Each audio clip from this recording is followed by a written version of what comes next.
Olá, tudo bem? Eu sou a Paula Freitas e estou aqui com a Patrícia Calmon. Seja bem-vinda, Patrícia. Obrigada, Paula. E hoje estamos com uma novidade no nosso podcast de espiritualidade. Qual é essa novidade, Patrícia? Nós temos o pastor Michael, que vai nos falar sobre a Bíblia. A Bíblia. Esse novo quadro que nós estamos fazendo, né? Que já tem uns 3 podcasts que a gente já fez. E que estamos inaugurando hoje, pastor, com o senhor o nome, o Pode Crer. Pode crer. Por que esse nome, Patrícia? Porque o pode crer, ele te leva a uma dimensão de credibilidade. Então você pode crer. Quando você pode crer em alguma coisa, essa coisa tem que ser verdadeira. E nada mais do que verdadeiro que a palavra de Deus. E o pode... Será que você pode acreditar na palavra de Deus, que é a Bíblia? Essa colocação, né? Que a gente muito vê entre várias pessoas, vários questionamentos, tanto presencialmente, né? Quanto também na internet. E eu queria saber, Patrícia, por isso que você trouxe este convidado, o pastor Michael, que vai nos ajudar a esclarecer, não só para nós, que já temos a convicção, a certeza que nós podemos crer na palavra de Deus, na Bíblia, mas também para você que está aí ouvindo e assistindo no YouTube este podcast. Lembrando que este é um canal aberto, né, Patrícia? Canal aberto, exatamente. Quem quiser acessar, entre nas nossas redes sociais. No final nós vamos falar as redes onde nos encontrar, Instagram, YouTube, para que você possa desfrutar do conteúdo inteiro, de alguns cortes e aprender muito desse podcast. E se você tiver alguma dúvida, alguma sugestão, alguma colocação, coloca aqui embaixo no vídeo o seu comentário, que nós levaremos a pergunta posteriormente para o pastor Michael, tá bom? Sim. Então vamos lá? Patrícia, apresente, por favor, o nosso convidado. Pastor Michael, um pastor muito conhecedor da palavra de Deus, preparadíssimo. Ele é da nossa igreja, Igreja Adventista do Sétimo Dia, mas aqui lembrando que é um podcast onde nós vamos falar da palavra de Deus. Aqui nós não temos uma placa de igreja, nem pretensão nenhuma de mudar convicções, né? Ou criar, como que se diz, discussões desnecessárias. Não, nós vamos falar da palavra de Deus. E queríamos começar perguntando para o senhor, pastor. A palavra de Deus, a Bíblia como a palavra de Deus, ela é confiável? Aqui tem alguma coisa que nos diz o porquê que nós podemos confiar na Bíblia sendo como a palavra do nosso Deus? Bom, primeiramente eu quero agradecer a oportunidade de estar com vocês aqui e dizer que realmente a Bíblia ela pode trazer uma série de dúvidas para aqueles que estão entrando em contato com ela pela primeira vez. Pode também trazer dúvidas para aqueles que já estão com ela há um certo tempo. Mas nós não podemos ter dúvidas quanto à origem da palavra de Deus. A Bíblia ela tem uma porção de autodefesas. Nos seus próprios textos, nós conseguimos encontrar toda a sustentação que nos mostra o quão confiável ela é. Agora, nós não podemos deixar também de informar aquele que está nos assistindo de que esse texto ele não tem como ser comprovado em sua totalidade. Nós não temos como pegar, por exemplo, os escritos originais do primeiro escritor da Bíblia, né, que foi Moisés, e trazer para colocar aqui diante da tela para que todos possam ver. Então, sempre vai exigir um pouco de fé. Mesmo com todos os artefatos arqueológicos que nós temos, não há dúvidas de que alguém sempre pode ficar com uma pitadinha de dúvida. Certo. Mas nela, quando conseguimos identificar todos os textos que nos apresentam a sua própria veracidade, as coisas ficam um pouquinho mais claras. Certo. E tem um versículo, né, pastor, que fala que a Bíblia é inspirada por Aqui, Deus, ó, né? Em pode 2 ler Timóteo, aqui, ó, né? já Tá, 2 Timóteo 3,16. 3,16. Vamos ver aqui, Patrícia, que fala: toda escritura é dada pela inspiração de Deus e é proveitosa para a doutrina, para repreender, para corrigir, para instruir em justiça. Como que seria isso, pastor? Inspirada por Deus. Pois é. No livro de 2 Pedro, no capítulo 2, nós encontramos, no capítulo 1 e verso 21, nós encontramos uma declaração muito explícita acerca de como que funciona esse processo da inspiração. A palavra inspiração, como a gente mesmo pode inspirar o ar, já nos dá uma ideia do que é. Então, A inspiração vem do fato de que Deus dotou homens para que pudessem escrever em sua própria forma de falar o texto que hoje chega até nós como sagrado. Então, homens inspirados por Deus escreveram o texto e trazem a nós agora a totalidade da palavra de Deus. Quando o 2 Timóteo 3,16 diz que toda a Escritura é inspirada, é porque a totalidade da Bíblia é inspirada, e não apenas uma parte dela, né? Como algumas pessoas podem até pensar assim, essa parte aqui eu posso rejeitar, essa daqui eu posso acatar, mas a própria Bíblia declara, não só em 2 Timóteo, como também no livro de Apocalipse, no capítulo 22, que toda ela é digna de confiança. Curioso, né, Patrícia? O pastor falou sobre... É inspirada por Deus, mas foi escrita por mãos humanas, né? Exato. E como é que faz, Patrícia? Porque eu imagino, Salomão era um homem muito sábio, né? E talvez Pedro era um pescador. Os dois têm livros na Bíblia. Como que faz essa diferença até cultural na linguagem, na escrita, na redação de cada livro? Eu traria até personagens mais próximos, como, por exemplo, Pedro e Paulo. Né? Se nós avaliarmos a forma como Pedro escreveu e a forma como Paulo escreveu, ambos escreveram em grego. Mas seria como se nós observássemos Pedro, por exemplo, dizendo assim, nós vai, a gente fomos, sabe? Então tem essa concordância que fica um pouco fragilizada. Já o texto de Paulo, ele é muito rebuscado, né? Muito erudito. E quando nós vamos juntar essas duas escritas, nós percebemos que eles tratam do mesmo assunto, não há contradição entre eles. Verdade. No entanto, a forma como cada um escreve reflete um pouco daquilo que eles tinham como o seu background, né? Como o seu contexto. Paulo era alguém que falava várias línguas, Pedro era um pescador. E há um detalhe interessante nessa ideia de ser pescador.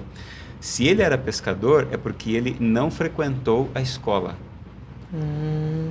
Pessoas que tinham o trabalho ou o ofício de seu pai não haviam passado pelas escolas rabínicas. Certo.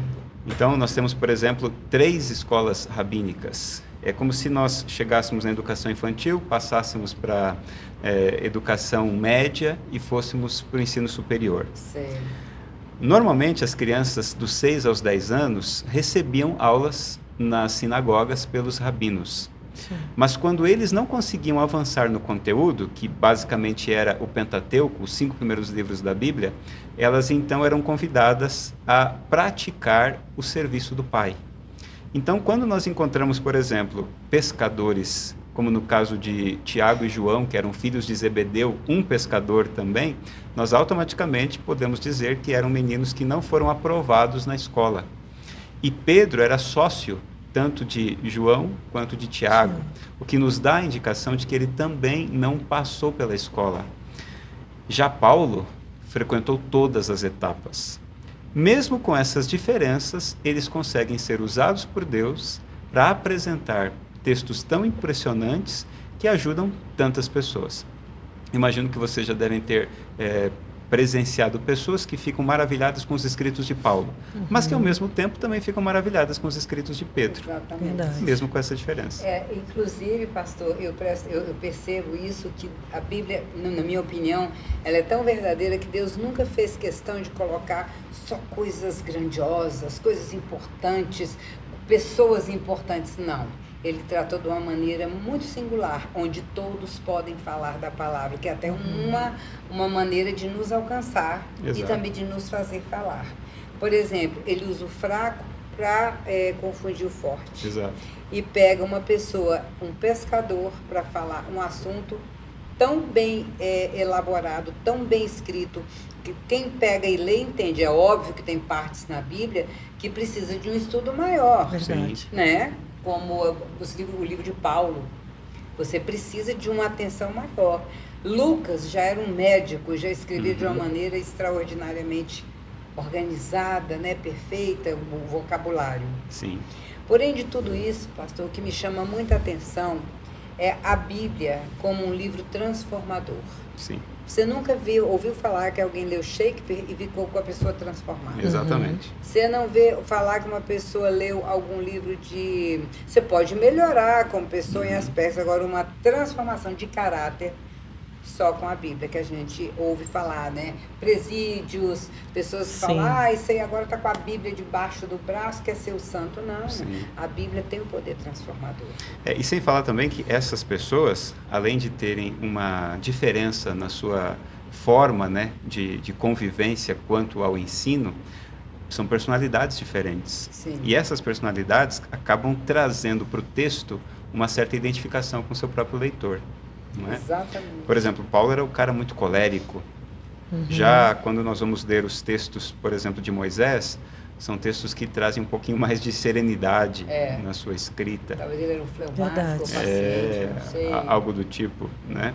Mas essa é a maneira de Deus falar com a gente, porque Deus conhece as nossas realidades e Ele transmite a sua mensagem através das diferentes personalidades, né? E é aí que eu preciso também reconhecer que a Bíblia ela não é estática. Você já deve ter lido coisas, anos atrás, que não fizeram tanto efeito quanto, quem sabe, hoje. Pastor, aconteceu isso comigo. Eu faço o ano bíblico e ano passado li Jó e tudo bem. Esse ano foi uma outra conotação num determinado momento. É curioso, é atemporal, né? E eu comecei a ler aquilo e me falou tão alto, tão forte, o livro de Jó. Sim. Não a parte aquela dele, que eu te conhecia por ouvir falar, aquela coisa que é muito lógica de nos tocar, não, nos amigos dele, a maneira como eles falavam e tudo. Eu sentia a Bíblia falando comigo, que a palavra de Deus aberta é a boca de Deus falando conosco, né? Uma coisa é você ouvir um homem, você cantar um louvor, é o que está no teu coração. Mas quando você abre a Bíblia, é a palavra, é a boca de Deus falando conosco. E tanto que as pessoas falam, né? Nossa, Deus falou comigo. Eu abri a Bíblia e caiu no versículo. As pessoas têm essa crença, né? De fé. Que acontece, que é de fé real mesmo, né? Aconteceu. Será que é Deus agindo que te faz abrir naquela página, naquele versículo, né? Que não é coincidência, mas muitas das vezes fala claramente direto no nosso coração, né? Eu acho que não é aquela coisa, estou aqui com um problema, deixa eu ver o que Deus... Não, porque isso aqui não é um livro de adivinho. Sim. Porém, se você está com o seu coração contrito, buscando, com certeza o Senhor vai falar. Às vezes ele também pode falar, mas eu estou conversando aqui com você, você me fala alguma coisa, Paula, que vem ao encontro daquilo que eu estava precisando ouvir. Já vai acontecer isso demais, eu acho muito isso. Pelo fato de ela ser toda ela inspirada, quando você pega uma parte isolada, se naquele momento você está passando por uma situação conflitante e aquele trecho, quem sabe, também está tratando do mesmo assunto, você pode ser beneficamente afetado, vamos dizer assim. E tem uma questão também, né, pastor, que o senhor trouxe, a questão de que Deus fala com a gente na Bíblia, por inspiração dele, independente, através de quais profetas. Exato. Né? Então, independente da linguagem, da redação, da forma escrita, Deus fala em qualquer momento. Então, por exemplo, eu não preciso saber que Lucas era um médico para eu ler Lucas pensando que ele é um médico. Né? Como a gente, Deus usou as pessoas no seu momento para poder trazer uma inspiração toda ela inspirada por Deus, né? Não só uma parte. Sem se contradizer. Em Gênesis e Apocalipse você não encontra nada contraditório. E ainda mais o tempo, né, que foi escrita, ao longo de 1.600 anos. E ninguém se conhecia, ninguém repetiu a mesma história que o outro, claro, com alguma riqueza de detalhes, porque aí, como o senhor diz, vai dar percepção de cada um. Sim. Né, mas é impressionante, né? Porque 40 autores ao longo de 1.600 anos. É o maior colivro, né? É coautoria, né? É uma coautoria. Hoje em dia fala, né? Livro de coautoria. Escreve um capítulo, né? Como se fosse isso. E um fato importante também para a gente entender a questão da inspiração é que Deus entrega a ideia para o autor, mas ele escreve nas suas próprias palavras. Verdade. Não ditado. Né? Por exemplo, Deus não ditou para Davi assim, olha, escreve aí, o Senhor é o meu pastor e... Não, Deus entrega a ideia. O Senhor disse, ele inspirou. Exato. E dentro daquele vocabulário próprio da pessoa, cada um no seu momento. E cada um no seu ambiente, né? O ambiente é o primeiro nível neurológico. Então, se você inspira, você está inspirando o que está no seu ambiente, em volta. Então, eles são pessoas que viveram aquilo. Mas, né, quando a gente lê o livro de Êxodos, tá ali os detalhes né? E uma das coisas que me faz acreditar na Bíblia, e eu acho que muitas das pessoas também, é a questão das profecias. Porque todas as profecias que estão na Bíblia se cumpriram no mínimo os detalhes que estão escritos, né? Mas dizem não, o correto, a profecia para ser verdadeira, ela tem que se cumprir 100%. Isso. Não pode ser um pouco. Outra coisa, só que você rapidinho que você falou essa questão da veracidade das profecias e tudo, é outra situação que eu acho interessante. Ninguém morreria por uma coisa que acredita mais ou menos. Sem dúvida. Quantos morreram defendendo essa palavra? Isso eu digo desde lá de trás, dos nossos primeiros pais, até agora, Lutero, os próprios apóstolos, depois Lutero e os reformadores, todos. Como é que você morre por uma coisa banal? Exato. É verdade. Ninguém. E é tão curioso que agora eu lembrei, o meu avô, ele é pastor da Igreja Metodista, né? E ele, tô lendo até um livro de John Maxwell, né, de autoliderança, que fala que o bom líder, um alto líder de alto valor, e acho que Jesus era o maior líder de alto valor que a gente teve, né? Que a gente tem, né, porque até hoje Jesus ainda nos inspira como líder, era você fazer as coisas da liderança para os outros. Você nunca servir, é você nunca fazer a liderança, exercer a liderança para você. E meu avô é uma pessoa que me inspira muito. Com 90 anos, a Patrícia conheceu ele aqui no culto que nós fizemos aqui de inauguração desse espaço. Meu avô, ele era do interior de Minas Gerais, e ele não tinha estudo. Ele caminhava 10 quilômetros por dia para estudar na escola pública da cidade mais próxima da zona rural, mas ele foi crescendo na fé da Igreja Metodista, e aí ele tomou a missão, né, aceitou a missão de Deus, tomou posse da missão que Deus tinha dado a ele, de construir templos. Olha só. E aí ele ia na cidade, depois, né, quando ele ficou maior, ele ia na cidade, juntava, conseguia um lote de doação, e juntava as pessoas, fazia eventos para construir templos que seriam da Igreja Metodista. Mas ele não queria, às vezes, pastorear, não, ele só queria construir.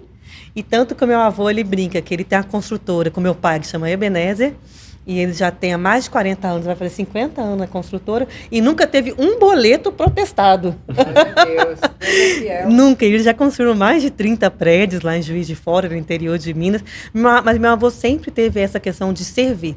E ele construiu 28 templos da Igreja Metodista em várias regiões ali de Minas. Super abençoada. É abençoada mesmo, mas nunca ter um boleto protestado, é abençoada mesmo. E aí, porque eu estou contando essa história, que meu avô fala, apesar de, né, meu avô foi da época da ditadura, Juiz de Fora foi um grande polo da ditadura, né, onde saiu muita... Meu avô sempre, em cada igreja, quando ele ia fazer a fundação, ele não, né, que ele tinha as pessoas que auxiliavam ele na construção, ele pegava a Bíblia dele e colocava no pé da fundação. E ele sabe exatamente, ele fala, Paulinha, se eu for hoje em cada igreja, eu sei onde está a Bíblia fundada em cada templo que eu ajudei a construir. Esse costume, né, tem se repassado por várias denominações, né? Porque, que tem feito. E sem dúvida é uma ótima ilustração, né? Porque toda igreja precisa ter a Bíblia como fundamento. Como fundamento. Ela é, né, o fundamento. E ela precisaria ser o fundamento de cada pessoa, né? Quanto mais a gente vai conhecendo a Bíblia, mais a gente vai percebendo os detalhes que ela pode oferecer a nós. Porque quando a Bíblia se transforma na nossa própria base de convívio e até mesmo de estrutura de vida, a gente consegue perceber que Deus vai tomando conta da nossa jornada na medida em que nós vamos nos apropriando do texto. Porque para a gente se relacionar com Deus aqui na Terra é só através da Bíblia, né? Nós não tivemos o privilégio, por exemplo, dos apóstolos de conhecer Jesus face a face. Nós o conhecemos através da palavra. Verdade. E nos relacionamos com Deus através da palavra. Portanto, se eu quero conhecer a Deus, eu preciso conhecer a palavra. E confiar. Como você confia em alguém? A partir do momento que você conhece aquela pessoa. Se você não conhece, como você conta um segredo seu para quem você não conhece? Exato. Você não vai contar, não vai confiar. E a Bíblia, ela nos dá essa segurança. Eu costumo dizer, Paula e pastor, que de todos os livros que eu já li na minha vida, se eu tivesse lido esse aqui primeiro, com a intenção, intencionalmente, como eu leio hoje, buscar, tá tudo o que você falou em liderança, né?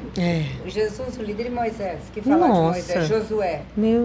E como ele ensina tudo, a maneira como lidar, como dividir as equipes. Os melhores exemplos. Tudo está na Bíblia, a organização em volta ali do tabernáculo, as tribos. A liderança das mulheres também, né? Que a gente sempre fala. Líderes, que a gente quer fazer um programa. Porque tem pessoas que dizem que a Bíblia é machista. Pessoa que valorizou mais a mulher do que Jesus. Exato. Nossa, então, pastor, o que o senhor nos diz em relação a essa questão usando para a liderança, como o senhor mesmo falou, da transformação, esse testemunho, esse exemplo que Jesus nos deixou, que nós só podemos entender através da Bíblia? E eu acho que é fundamental esse comentário que você fez, justamente pelo fato de que nós conseguimos encontrar nos evangelhos a maneira como nós podemos nos portar de acordo com as escolhas que nós fizemos, inclusive para as nossas profissões. O Evangelho de Mateus, que foi escrito essencialmente para os judeus, nos ajuda a transformar a nossa concepção de mundo a partir de formas muito mais organizadas. Eu digo sempre que Mateus é o livro para os organizados. Se você é mais rápido, mais ágil, não está tão preocupado com esses mínimos detalhes, vá logo para Marcos. Porque o Evangelho de Marcos é o livro que está buscando atender aqueles que estão sempre na correria. Você pode até ver que ele é um livro menor do que os outros. Marcos foi pensado para aqueles que estão sempre correndo na vida. Eu acho que até para o nosso século, Marcos é o evangelho mais indicado. É verdade. É mesmo. Nessa época da ansiedade, né? Outra coisa que... Fica a dica, anota aí, gente. Anota essa dica. Dá a dica que eu vou... É porque agora, nos tempos de ansiedade, leia Marcos, Exato. né? Leia Marcos. Essa é a dica. Evangelho rápido. E a Evangelho maneira rápido. que a Bíblia trata com a ansiedade também, eu acho fundamental. Muito. E realmente eu posso dizer, eu fui no passado uma pessoa ansiosa, hoje zero. É incrível como quando você começa a entender como Jesus age É verdade. na sua calma, na sua vontade, pelo menos você externar a vontade, porque quem faz tudo é Ele, de ter uma vida diferente, mais calma, menos ansiosa. Como ele trabalha com isso, é fantástico. E aí você sempre olhar, né? A gente pode buscar na Bíblia, no livro de Marcos. O que Jesus faria nessa situação que eu estou vivendo? Né? A minha tia, que é minha madrinha, ela já encontra aqui nesse mundo espiritual, nesse mundo, né, terreno, ela falava assim, Paulinha, antes de você dormir, sempre ao dormir, pergunte o que eu fiz hoje que me aproximou de Jesus? E o que eu fiz hoje que me afastou de Jesus?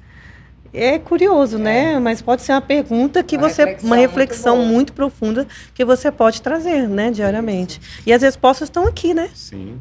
Para mim, um texto de Jesus, né, uma frase de Jesus que me deixa assim muito perplexo, porque é um desafio enorme. É quando ele diz que nós não devemos andar ansiosos por coisa alguma. Coisa alguma. Não é assim mais ou menos, né, pastor? Por nada. Você que está nos assistindo agora, ficar ansioso é um elemento que pode afetar exclusivamente o seu contato com Deus também. Porque Deus pede para que nós não andemos ansiosos. E para ficar pertinho de Deus, a gente precisa também dominar essa ansiedade. Porque vocês já podem ter percebido na vida de vocês que Deus não responde sempre do jeito que nós queremos, nem na velocidade que nós gostaríamos. Verdade.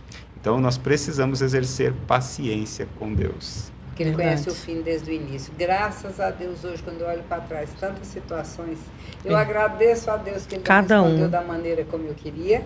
E eu hoje considero todo não de Deus para mim é um livramento. Pode ter na sua certeza, então é confiar. E aí, voltando à pergunta que eu tinha feito, a questão dessa liderança de Jesus, de Moisés, essa questão toda, que às vezes, pastor, a gente na vida profissional tende a ser mais angustiosa por causa do angustiante, mais difícil, pelo fato de nós estarmos num mundo muito competitivo. E aí, como é que Jesus trabalha isso à luz da Bíblia? Como o senhor acabou de falar, completando. Jesus, inclusive, identificou o verdadeiro líder como aquele que está mais preocupado em servir do que ser servido. Ótimo. Como aquele que busca os últimos lugares e não os primeiros lugares. É isso, né? Chegou num evento, não vai logo para frente, para não passar um desconforto. Exatamente. E quando nós vamos observar, por exemplo, Moisés, esse personagem que você mencionou, ele, durante o seu período no Egito, enquanto ele era um dos líderes que poderiam suceder ao trono, tinha um jeito de ser. 40 anos depois, quando Moisés é encontrado por Deus naquele famoso momento da sarça ardente, né, que era aquele arbusto que pegava fogo, mas não se consumia, é um outro Moisés. Né, porque o Moisés do Egito, ele é impulsivo. O Moisés do Egito, ele quer resolver as coisas do seu próprio jeito. Já o Moisés, que é buscado por Deus em Midian, é um homem muito mais pacato, que inclusive faz todo o possível para não aceitar a proposta de Deus. Então, quando nós observamos liderança na Bíblia, tanto na pessoa de Jesus, quanto em Moisés, que teve que liderar milhões de pessoas para tirá-las do Egito, para levá-las para uma terra prometida, a paciência que eles exercem e a sabedoria com que eles conduzem estas pessoas pode ficar evidente nos textos que nós encontramos na palavra de Deus. Então, se você quer ser um bom líder, olhe para a Bíblia. E você sabe que até me veio agora uma passagem de Êxodo, né, que fala no momento que Moisés estava diante com o povo, né, com os hebreus, que iam atravessar o Mar Vermelho, né, e aí à frente tinha o Mar Vermelho, e atrás tinha um exército egípcio. E do lado precipício. Um monte de montanha, não tinha pra onde ir, eles estavam encurralados, né? E aí, Moisés foi fazer o quê? Na ansiedade dele, eu acho que ele estava bem ansioso, meu Deus, e agora ele foi orar. E aí eu acho que é um dos momentos que Deus fala para ele exercer a liderança. Que é, Moisés, por que você está orando? Exerça a liderança, coloca o seu cajado na água, vai lá, molha o pezinho, tenha coragem, fé, vai, indica ao povo que marcha, exerça a sua liderança. Tem momento para orar, mas tem momento também que a gente tem que exercer liderança, botar o povo para marchar, botar o cajado que o mar se abre, né? É um bom exemplo. Eu tenho muito isso. Às vezes eu estou numa situação, até na empresa mesmo. Bota o pé no mar que quem abre é o Senhor. Dá o primeiro passo. Você não está vendo nada, mas dá o primeiro passo. Ele é o seu chão. Eu vejo muito piloto de avião, né? Quando a gente está se aproximando mais em Congonhas, por exemplo, em São Paulo. Um monte de nuvem. Mas o piloto, ele está lá com um plano prédio, mas parece que tudo é guiado. Já tem um plano de voo, já tem os radares, já tem posicionamento e o pouso acontece. Acho que é mais ou menos que eu vejo quando a gente está no momento de turbulência de Deus. Me lembra dessa questão de Moisés, de liderança, e me lembra dessa questão de um piloto. Quem está pilotando o avião, meu avião é Deus. Então, por mais que eu estou aqui em nuvem, estou numa turbulência, está baixando, prédio, eu sei que com Deus eu vou fazer um pouso de segurança. Com certeza. E, pastor, essa questão da Bíblia transformar vidas, como a gente falou agora há pouco, né? Que nossos primeiros pais, eles tinham a Bíblia falada, né? Adão foi falando para os filhos para os netos e tal. Fico imaginando os filhos de Adão visitando Noé, o avô falando da Bíblia. Olha curioso, que coisa, né? Hein? A gente tem que parar para pensar. E hoje nós temos ela escrita, e se você ler uma parte e outra, eu me pergunto baseado em que as pessoas dizem que a Bíblia não é verdadeira. Porque se você ler, não tem como. O que está dizendo aqui Isaías se confirma aqui nos evangelhos. Quanto mais a gente conhece a Bíblia, mais a gente confirma que ela é verdadeira, né? E como você bem disse, né? Até o período de Noé, nós não temos registros de escrita, né? E não tinha porque não precisava, que as pessoas conseguiam guardar na memória todas as informações. Hoje nós não temos mais essa capacidade. A gente esquece até o nosso próprio número de contato telefônico, né? Verdade.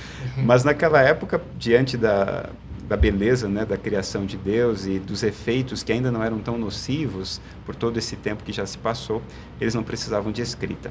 Agora, quando os registros passaram a ser escritos, e Moisés foi o primeiro que registrou isso, né? O primeiro livro escrito da Bíblia é o livro de Jó. Quando ele registra a história de Jó, ela começa a se transformar também numa espécie de manual para viver. Manual de vida. É verdade. Embora Jó seja um livro assim complicado de se entender por conta do sofrimento, né, que é causado para esse homem, para esse personagem, ainda assim, há uma porção de princípios que nós podemos extrair do livro de Jó, o primeiro livro da Bíblia a ser escrito. Só que não para por aí, né? A gente vai observando toda a trajetória da palavra de Deus, e no último livro da Bíblia, que alguns ainda têm dúvida se é Apocalipse, se é 3ª João, se é o próprio Evangelho de João, o fato que a gente sabe é que João foi o último a escrever o texto. E esse último autor da Bíblia também nos diz que a Bíblia, ela deve ser a nossa rota, porque através dela nós conseguimos encontrar felicidade. É verdade. Lá em Apocalipse, no capítulo 3, ele mesmo diz, João diz, né? Feliz é aquele que lê, que entende, Olha que só. busca a palavra de Deus. Há tantos livros hoje para falar de felicidade, 7 passos para a felicidade, 15 passos para a felicidade. Tá tudo lá em Apocalipse. Tá E eu, tudo na eu conheço Bíblia. gente que fala assim, não vou ler Apocalipse, não. Você já ouviu gente que fala que isso? Eu morro de medo de ler Apocalipse. Essa ideia errada sobre Apocalipse é uma coisa muito séria. Billy Graham dizia, a Bíblia fala das profecias e tudo, mas a minha tranquilidade é que eu fui na última página e vi que nós já somos mais do que vencedores, que Cristo venceu tudo, né? Exato. Então, essa questão do medo do Apocalipse é uma bobagem, porque primeiro que a palavra Apocalipse, o livro de Apocalipse é revelação. Exato. Porque Deus falou que ele não ia fazer nada assim antes de revelar para os seus, né, para os amados. E quando ele revela tudo em Apocalipse, é para quê? Para a gente se preparar, não precisa ter medo. Se o Tá meu tudo pai certo, né? disse que vai cuidar, que o nosso pão e a nossa água não vai faltar, deixa a coisa acontecer, como Daniel. Exato. Quantos governos Daniel passou, eu brinco muito isso. Eu sou regida por outras leis, pelas leis do meu Deus. Aconteça o que acontecer, Deus vai cuidar, Ele manda o socorro, Ele manda Ele o é socorro soberano. na tribulação. Então, assim, quando a gente vê esse tipo de medo, né, pastor, eu acho que é infundado. O que o senhor acha? É que Apocalipse se torna um pouquinho assim alvo do medo por conta das imagens que aparecem, né? Bestas com um monte de Simbolismos, cabeças, né? e chifres e tudo mais. Mas é que estes simbolismos, que são essenciais, inclusive para a preservação desse livro, foram colocados para João para que esta carta pudesse chegar ao seu destino. Imagina, João está preso numa ilha que é conhecida como Ilha de Patmos, e aí ele precisa enviar esta carta, a carta do Apocalipse, aos seus destinos, que são as igrejas da Ásia. Se ele escreve bonitinho, conforme todos pudessem entender, essa carta nunca ia chegar ao seu destinatário e nós também não a teríamos. Então, João precisa escrever. Mas por quê? Porque as pessoas iam interpretar de maneira... porque... Se sentir responsabilizadas, estão me culpando, está falando para mim. Exato. Primeiro que a gente precisa lembrar que João estava preso por conta do domínio romano, do Império Romano. E muitos dos textos que João escreve se referem ao Império Romano. Verdade, entendi. É só para nós entendermos, quem está ouvindo, Contexto, essa questão, né? contexto, né? Então ele escrevia num período onde estava sendo vigiado, monitorado.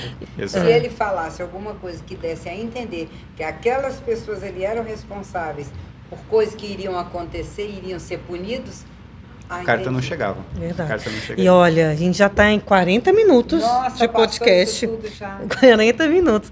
E assim, eu acho interessante uma colocação que eu vou fazer, algo assim, uma pergunta, né? Na verdade, uma colocação, uma pergunta. Pastor, é necessário, a pessoa que está assistindo esse podcast, ouvindo esse podcast, é a pessoa que fala, vou começar a ler a Bíblia.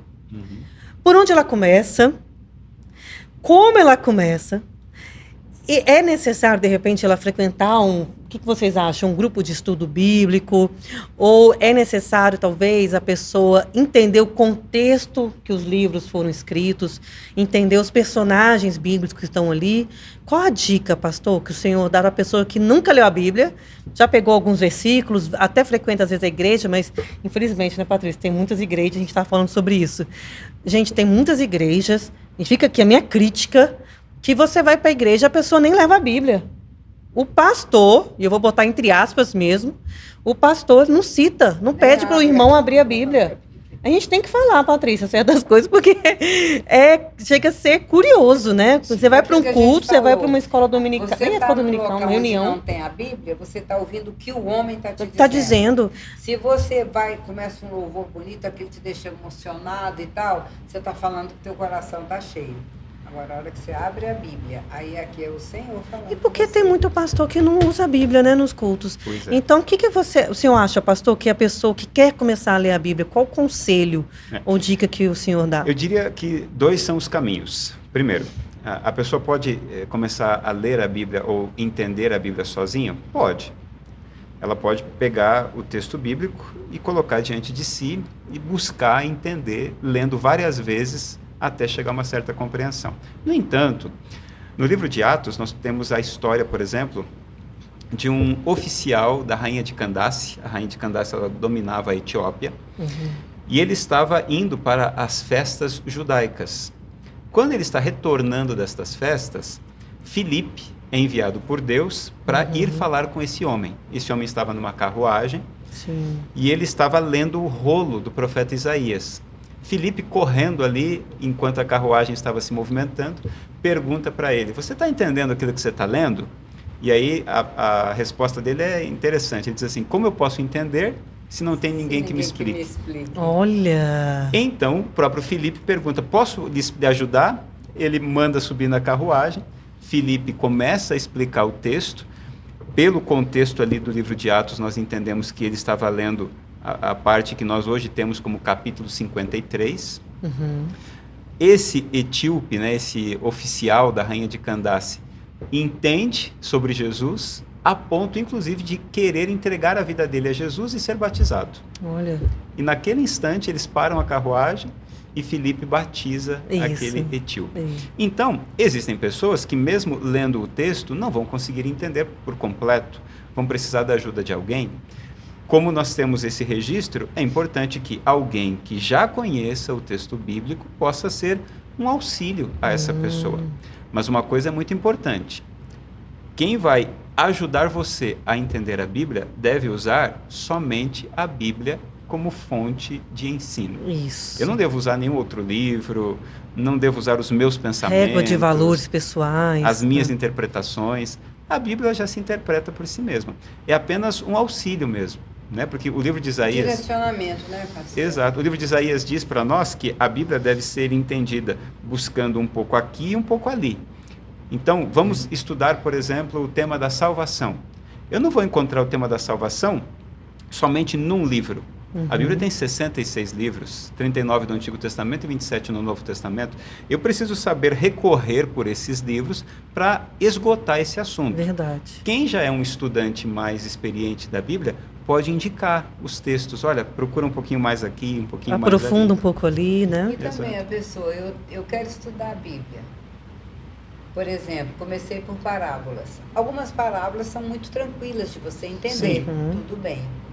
Porém, você chega em outras que fica meio que, por exemplo, aquela pérola que achou que é como uma joia rara que a pessoa foi, enterrou e foi lá, comprou o terreno. Quer dizer, às vezes a pessoa não vai entender. Então, eu acho que buscar uma orientação de quem está disposto a estudar à luz da Bíblia, tão somente ela, aí sim, como o senhor falou. Porque esse negócio de interpretar o que eu penso, porque tem o assim eu penso e assim diz o Senhor.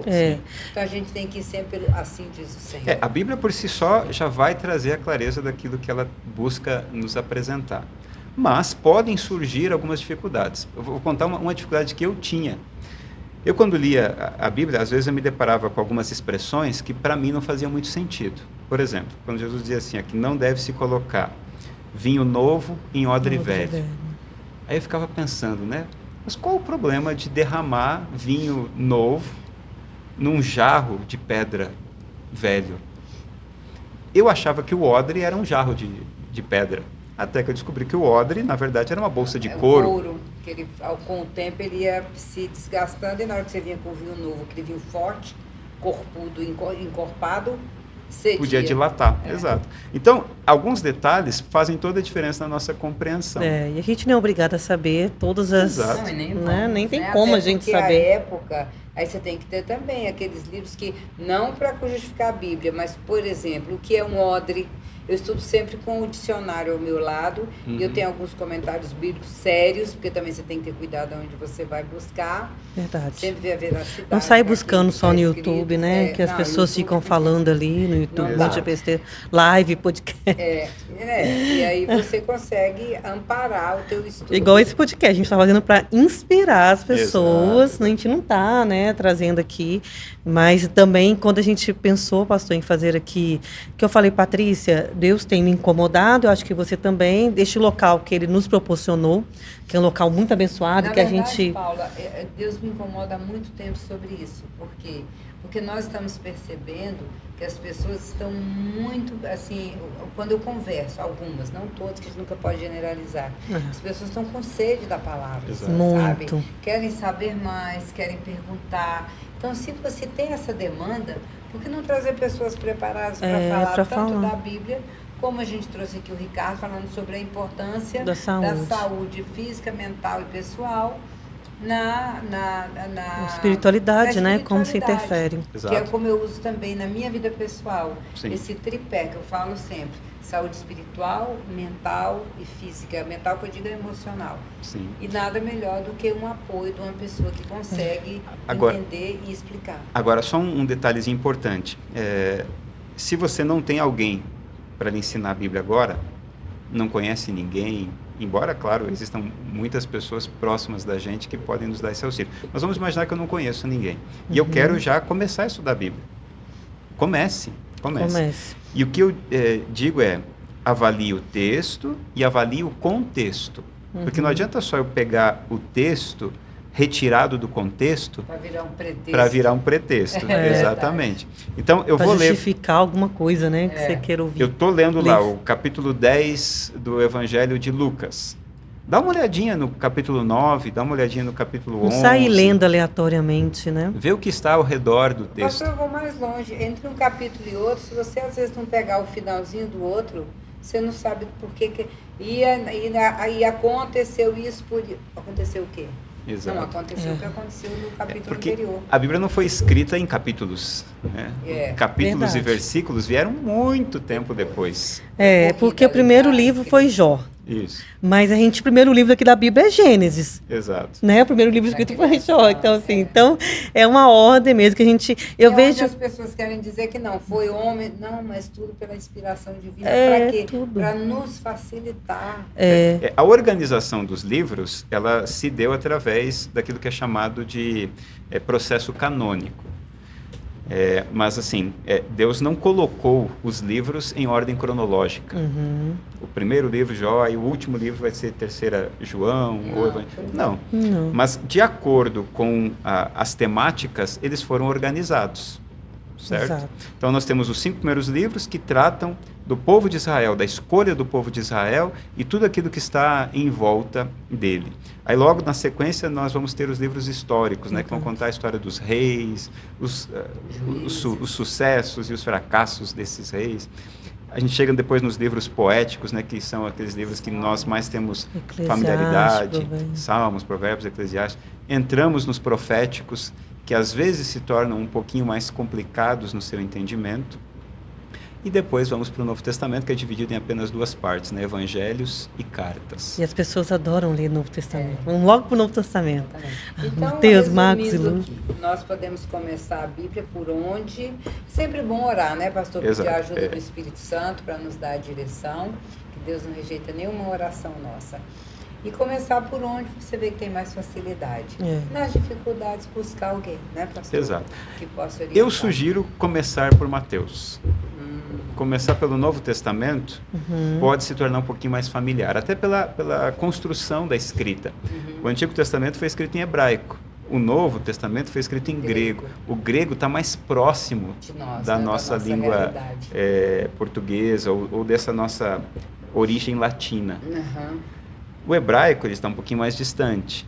Então, comece por aquilo que é um pouquinho mais familiar. Então, eu acho que, começando por Mateus, você vai ter algo muito mais familiar até você ficar completamente familiarizado com a Bíblia. E sem contar que a revelação é progressiva. Eu acredito que com fé, com busca Lê com sincera, calma, pedindo né? o Espírito Santo, Não que lê igual vai maratona, orientar. né? Eu vejo gente que não fala livro de assim, história, eu vou ler né? em um ano a Bíblia, aí sai lendo, não estuda, lê, né? E A Bíblia diz, tem que ser estudada, né? as escrituras. Examinar. As escrituras é mais do que Não é estudar. sair lendo, E falar, não é só um livro de história, tem histórias lindas. Aí lê mas com é um livro de calma. ensinamento, é um manual de vida, né? E lê com calma. Pastor, foi maravilhoso. O senhor quer deixar alguma palavra aí, alguma orientação? E também, se o senhor tiver redes sociais, o senhor deixa para nós aí também, se alguém estiver interessado em saber mais alguma coisa. Tá bom? Bom, a minha dica especial é que você, todos os dias, leia uma parte da Bíblia. Eu nunca li a Bíblia assim, em grandes quantidades. Todos os dias eu leio um único capítulo. Às vezes eu fico nesse capítulo vários dias, inclusive, até conseguir extrair tudo aquilo que o texto está me dizendo. Então, busque a Bíblia diariamente. Do seu jeito, você vai encontrar a melhor forma de se conectar com Deus. E se você quiser nos seguir, é só buscar lá no Instagram Michael Nunes. Michael com Q de queijo. Gostei, Q de queijo. Michael, Isso. como se Michael. pronuncia? Exato. Muito bom. Nunes. Nunes, @Michael Nunes. Isso. Perfeito, pastor. E assim, eu vejo, Patrícia e pastor, acho que a melhor forma de você ter certeza por que você deve confiar na Bíblia é examinando-a, né? É Exatamente. estudando a Bíblia, Conhecendo quem é conhecendo o autor, a Bíblia, não ficar buscando em Porque não são os questionamentos, homens, o né, autor deste é o mundo, né? Espírito Santo. Eu tenho uma frase que eu até brinquei um dia, quer ver como Deus coloca as respostas, né, pra gente. Eu até brinquei no último podcast, porque eu sei que quem tá assistindo esse segundo episódio, assistiu o primeiro, eu falei assim, que eu tenho uma filha, George, uma filha de 2 anos, a Sara com H. E aí eu brinquei, que eu ficava, não, eu crio minha filha, não é pro mundo não, é pra mim. Aí Deus falou para mim assim um dia, não, você não cria para você cria para o céu, você cria não para este mundo, você cria para os céus. E é verdade, né? A gente não tem que criar filho para viver neste mundo. Até arrepio, ó. A gente tem que criar para viver o reino de Deus. Então a gente cria filho para o reino de Deus. Então foi uma frase que eu falei brincando no último podcast, eu crio filho para mim mesmo. Não, eu crio filho para o reino de Deus. Amém. E acho que a melhor forma de você fazer isso é examinando e lendo a Bíblia. E aí depois que você examinando, tá aqui, ó, tá aqui. Então, se você quer ser um bom líder, um bom pai, um bom marido, um bom funcionário, tá aqui. Como criar filhos, como viver em sociedade, como ser filho, como ser irmão. Verdade. Como adorar a Deus, tudo a Bíblia ensina. Tudo, os mínimos detalhes. Verdade. Pastor, muito obrigada. Estamos finalizando mais um podcast maravilhoso, Pode Crer. Pode crer. E se quiser nos seguir nas redes sociais, Patrícia Calmon BSB no YouTube e @Patrícia Calmon no nosso Instagram. Muito obrigada e até o próximo, Paula. Até o próximo, gente. Eu sou a Paula Freitas, .360 no Instagram. E nós estamos aqui no Instituto Iner 360, um instituto que você desenvolve o seu potencial humano de dentro para fora. E uma das nossas bases, Patrícia, é a espiritualidade. Amém. Então tá tudo certo. Um abraço e nos vemos no próximo programa. Tchauzinho.